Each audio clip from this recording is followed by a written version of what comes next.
Hepinize merhabalar. Bugün sizlerden gelen bir tarifi yapacağım. Daha önce hiç yapmadım. Yani daha önce sosis, salam çok çeşidini yaptım ama bunu yapmamıştım.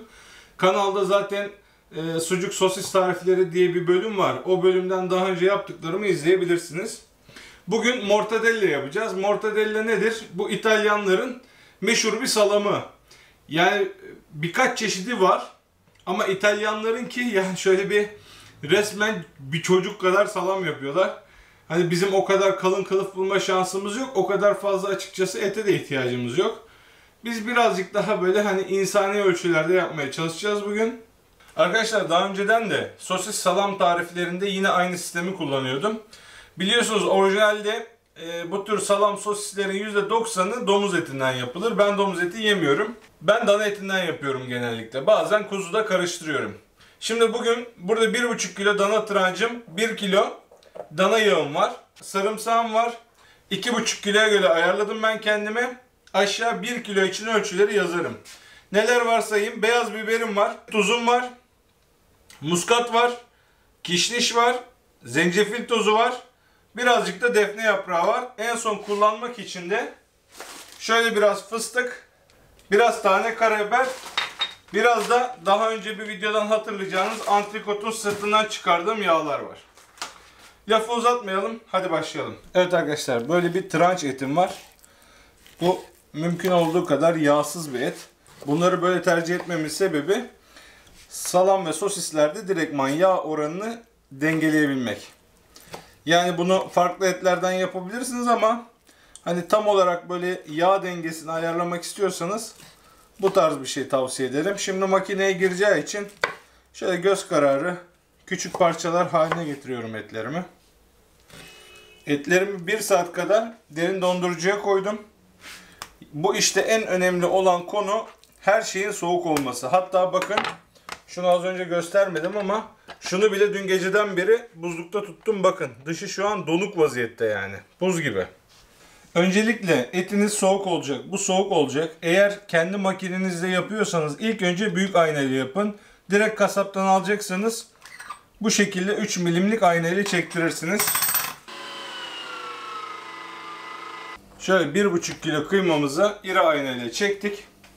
Şimdi baharat karışımımızı ekleyip tekrardan bir kez daha ince aynayla çekeceğiz. Şöyle tane olan baharatlarımı makinenin içine alıyorum. Bunların hepsini çekeceğim. Şöyle baharatlarımı koydum. Bunları da toz hale getireceğim.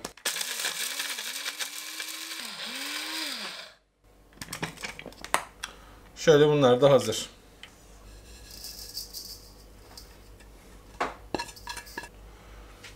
Şu sarımsakları da yine içine atacağım. Bunları da kıymayla beraber çekeceğiz.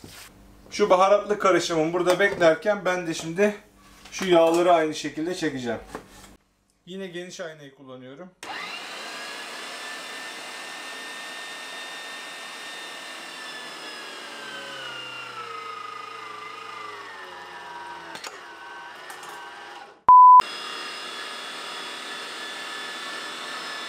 Yağlarımızı da çektik. Şöyle etlerimiz de hazır. Şimdi son olarak şunları bir de ince aynayla çekeceğiz. Artık bu makine çöp. 1,5 kilo kıymayı yarım saatte zor bela çektim. Bu hale geldi. Yağım hazır, kıymam hazır. Şimdi ikinci etaba geçebiliriz. Benim elimdekinin en büyüğü bu. Şimdi bayağı bir kıymam var. 1,5 kiloya yani buraya sığdırmam mümkün değil. Daha sonradan üzerine yağ da ekleyeceğim için ben 3 partide yapacağım. Eğer bu yoksa bir 2-3 kere daha en ince aynayla kıyma makinesinden geçmeniz gerekiyor. Ama bu olursa birazcık daha böyle yapısı güzel olur. İyice çekeceğiz. Böyle iyice macun kıvamına gelmesini istiyorum. 1 kilo için 185 gram buza ihtiyacınız olacak. Buz buna hem kıvam verecek hem soğuk tutmaya yarayacak. Dediğim gibi soğuk tutmak çok mühim bu işte. Şimdi arkadaşlar ilk etapta makinemin gücü yetmediği için şöyle küçük küçük porsiyonlar şeklinde etle buzu karıştırıyorum. kıvam bu olması gerekiyor. Bakın şöyle gözenekler, et parçaları gözükmüyor. Şu makineye girmeden önceki yapısı. Bu da makineden çıktıktan sonraki yapısı. Daha sonra yine bunu küçük parçalar halinde bir de yağla karıştıracağız. Bu süreç boyunca etinizin sıcaklığının, buz katıyorum ya, 12 derecenin altına düşmemesi gerekiyor. Bakın. Görüyor musunuz? Benim şu an eksilerde. Bu benim için iyi bir şey. Yani bu bana biraz hareket kabiliyeti veriyor. Daha zaman veriyor. Bunu önemseyin. Burada buzun hem kıvam anlamında hem de bu soğukluğu koruma anlamında önemi var. Eğer hani buz yoksa çok soğuk su da iş görür ama dediğim gibi bu 12 derece olayına dikkat etmek zorundasınız. Bu arada kıvamı göstereyim. Bakın. Şu an daha yağı girmedim. Çünkü makinem küçük, ev tipi makine olduğu için şöyle, ama bakın içerisinde buzlar var. Onun dışında etler şu an tamamen krem şeklinde. Hiçbir gözenek kalmadı. Olması gereken şekli bu.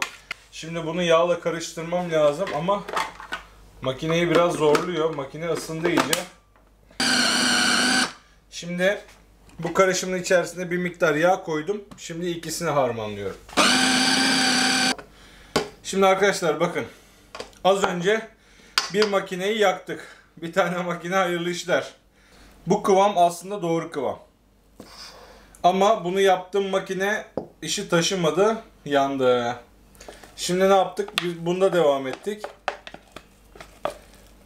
Bunda da yakalayabildiğim kıvam en fazla bu kadar. Bakın. Yakından gösterelim. İkisi arasındaki farkı görüyor musunuz? Normalde olması gereken kıvam bu. Ama şu an artık teknik imkansızlıklardan dolayı bu kadar yapabiliyorum. Evet arkadaşlar. En son olarak şu kıvama getirebildim. Biraz blenderla da üstünden geçtim. İkisini birbirine karıştırdım. En son hamurum bu hale geldi. Kral sarma videosundan hatırlayacağınız antrikotumun yağları vardı. Bunları şöyle küçük küçük parçalar şeklinde kesiyorum. Şöyle göstereyim. Şu boylar bizim için ideal. Kenarda bir miktar kaynamış suyum var. Bu kaynamış suyu bunların üzerinden şöyle döke döke. Yağları bakın hemen formu değişti, gördünüz mü? Hemen şekli değişti. Bunu niye yapıyoruz? Şöyle daha yumuşak olsun içerisindeki yağlar. En sonunda yine pişecek ama bakın. Gördünüz mü? Hemen şekli değişti. En fazla yani 2-3 dakika tutmamız yeterli olacaktır. 100 gram süt tozum var burada. Bu süt tozu bunun kıvamının daha böyle bir sıkı sıkı olmasını sağlayacak. Yani biraz daha o sosis kıvamına yardım edecek. Onun dışında da bir aroma verecek. İlk baş şunu bir yedirelim. 12 derecenin altında olması gerekiyor. Şu an gördüğünüz gibi benim 8 derecelerde. Bu arada yağlarımız da tamamdır. Şöyle gördüğünüz gibi yumuşadılar. Bu yağları da aynı şekilde içine atıyorum. Karabiberim var ama 2,5 kilo için. Siz ölçüleri ben aşağı yazacağım arkadaşlar. Neredeyse buradaki malzeme kadar pahalı arkadaş şu ya. Bugün aldığım şu kadar fıstık 50 lira. Vallahi günah. Yani içinde bunun olmazsa olmazı. Yani daha doğrusu orijinalinde var. Olmazsa olmaz diyemem ama orijinalinde olduğu için koyayım dedim. 200 gram fıstık 50 lira ya. Vallahi Allah'tan günah. Bildiğin altın gibi bir şey. Şimdi bütün malzemeyi her şey her yere gelecek gibi iyice karıştırmam gerekiyor. Bu noktada böyle çok fıstıkları kırmamak için sıkmayacağım. Alt üst yapa yapa bu şekilde yoğuracağım. Evet arkadaşlar, bütün malzemeleri birbirine kattım. Şöyle bir görüntü çıktı. Şimdi çok güzel bir görüntü olmadığı için size yakın çekim falan filan istemiyorum. Şöyle bir kılıfım var. Bunu ben kasabımdan rica ettim. Onlar hani böyle büyük sucuk sarıyorlar ya. Oradan bir tane istedim. Bizim vakum poşetlerine falan yapanları da gördüm. Hani böyle dananın kalın bağırsağı var ya, ona da yapanları gördüm. Ama ben en uygun bu olur diye düşündüm. Şimdi şöyle kılıfı bu kısma yerleştirdim. Yeni makineyle artık devam edeceğiz. İnşallah bunda bir sorun yaşamayız. Şöyle baştan hava almaması için önden kıymayı, yani daha doğrusu hamur diyoruz artık buna. Önden hamurumuzu şöyle iyice sıkıştırıyoruz. Bunun içerisinde hava kalmaması mühim.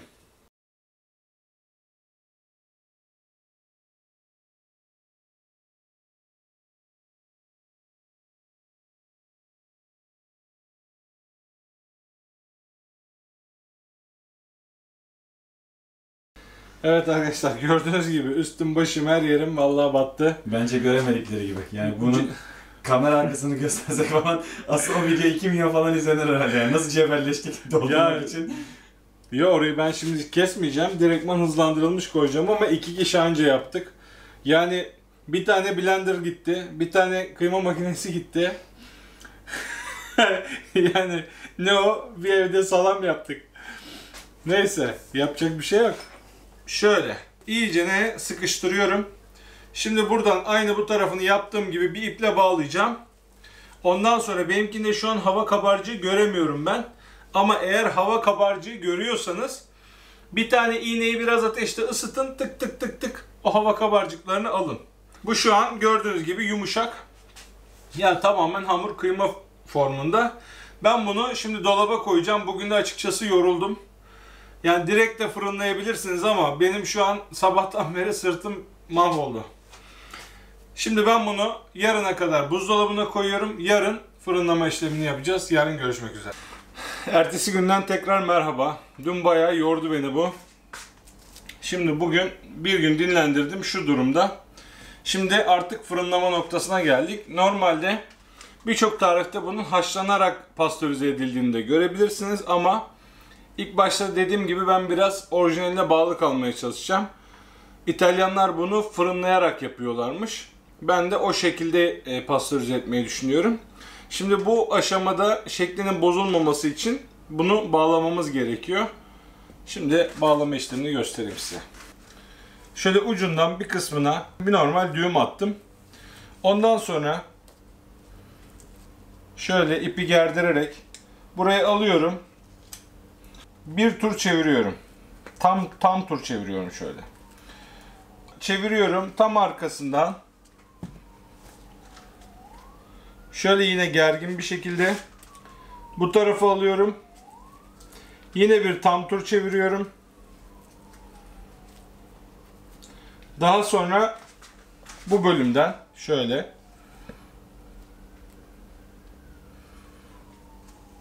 yine bir tam tur. Bu sefer tam zıt istikametinden şöyle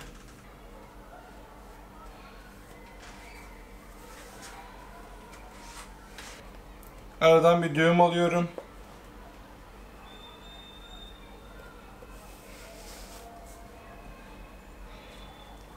Evet, şöyle gerdiriyorum. Tekrar etrafından dolandırıyorum.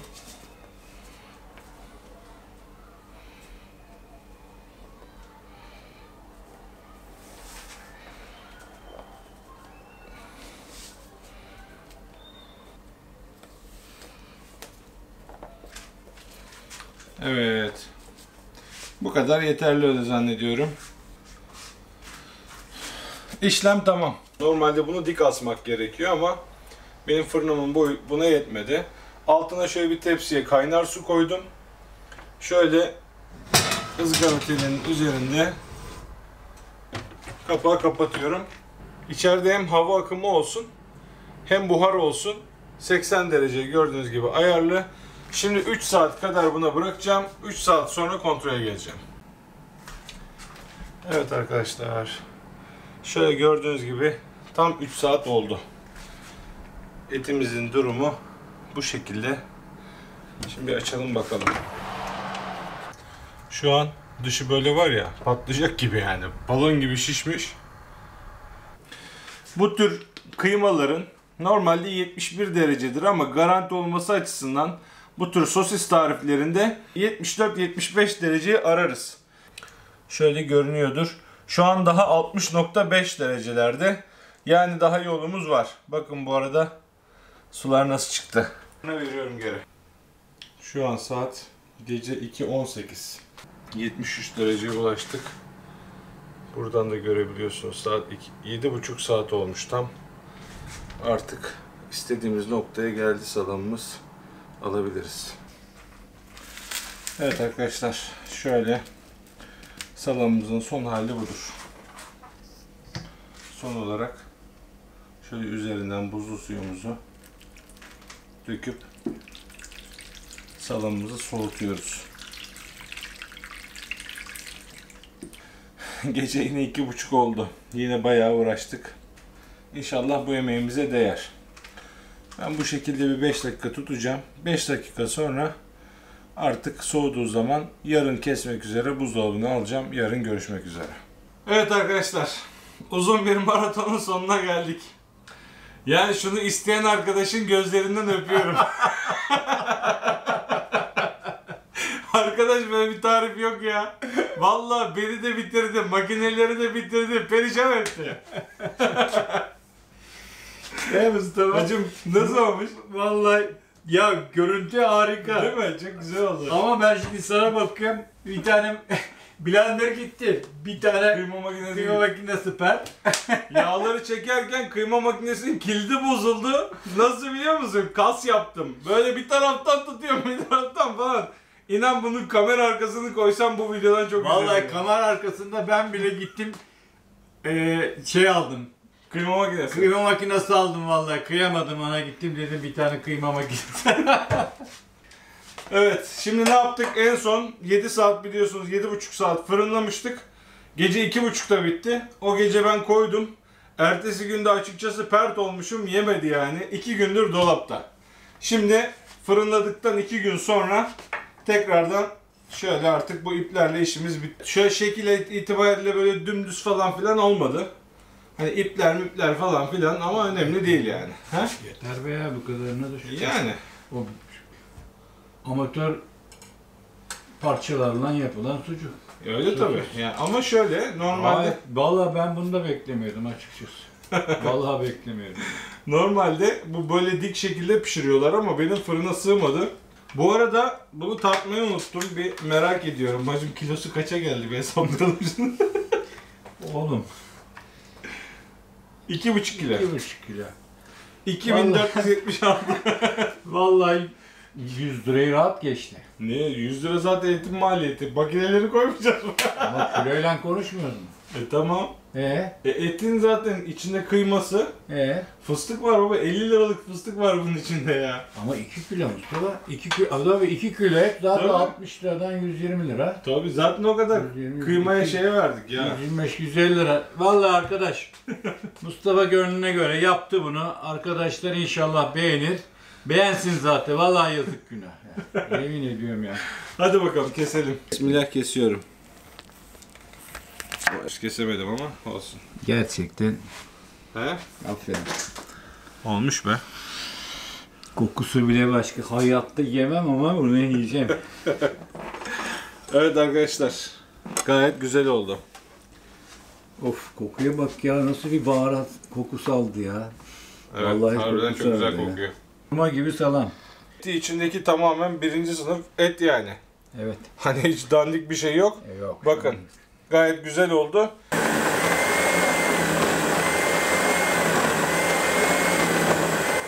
Artık finale geldik. Şöyle kesebildiğimiz kadar ince, bundan daha incesi benim elde mümkün değil.